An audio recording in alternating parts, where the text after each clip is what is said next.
వీళ్ళని చూడడానికి, వీళ్ళకి సంఘీభావం తెలపడానికి జరుగుతా ఉన్నది అన్యాయము అని చెప్పి ఎవరైనా గలమిప్పితే చంద్రబాబు నాయుడు గారు, ఆయన ఎల్లో మీడియా, ఆయనకు సంబంధించిన సోషల్ మీడియా వీళ్ళంతా బురద జల్లుతూ వీళ్ళందరూ అనే మాటలు ఏమిటి? వీళ్ళది గంజాయి బ్యాచట, వీళ్ళు రౌడీ షీటర్లట అని రకరకాలుగా వీళ్ళ కుటుంబాన్ని పరువును తీస్తూ వీళ్ళందరూ మాట్లాడుతూ ఉన్నారు.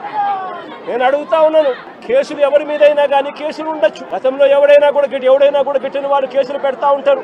కేసులు ఎవరి మీదైనా ఉండొచ్చు. కానీ ఆ కేసులు ఉన్నప్పుడు ఆ కేసులు తేల్చాల్సింది కోర్టులు. అలా నేరం చేశారని మీరు చెప్పొచ్చు, చేయలేదు అని చెప్పి వాళ్ళు చెబుతారు. తేల్చాల్సింది కోర్టులు.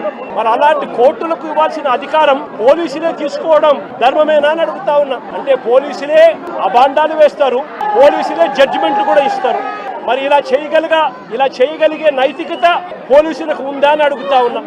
ఇలా చేయడం ధర్మమేనా అని అడుగుతా ఉన్నా. చంద్రబాబు నాయుడు గారి మీద ఇదే పోలీసులు చెప్పే లాజిక్కే, ఇదే సోషల్ మీడియాలో తెలుగుదేశం పార్టీకి సంబంధించిన వాళ్ళు దొంగ పోస్టులు పెడతా ఉన్న తీరునైతేనేమి, ఇదే ఈనాడు, ఆంధ్రజ్యోతి, టీవీ5 లాంటి ఎల్లో మీడియాలు నడుపుతా ఉన్న కథనాలు అయితేనేమి, వీళ్ళ మీద కేసులున్నాయని నేను అడుగుతా ఉన్నా. ఇదే చంద్రబాబు నాయుడు మీద 24 కేసులున్నాయి.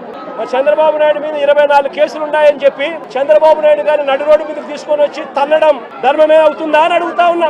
వాళ్ళ అన్న రాకేష్ పాలిటెక్నిక్ మెకానికల్, ఆ పిల్లాడికి సంబంధించిన కాలుకు సంబంధించిన ఎక్స్రే, ఇలా కాలు ఇరిగిపోయింది, లోపల రాడ్ ఉంది, రాడ్ పెట్టి ఆ రాడ్కు కాలును ముడేసి డాక్టర్లు ఈ మాదిరిగా ఉన్న పరిస్థితిని చూస్తే పోలీసులు ఆ కాలు మీద కాలు పెట్టి నడి రోడ్డు మీద ఆ పోలీసు కాలు తొక్కుతూ ఆ రాకేష్ అనే పిల్లోడిని ఇలా కొట్టడం, అది కూడా నడి రోడ్డు మీద షేమింగ్ చేస్తూ చేయడం ధర్మమేనా అని అడుగుతా ఉన్నా.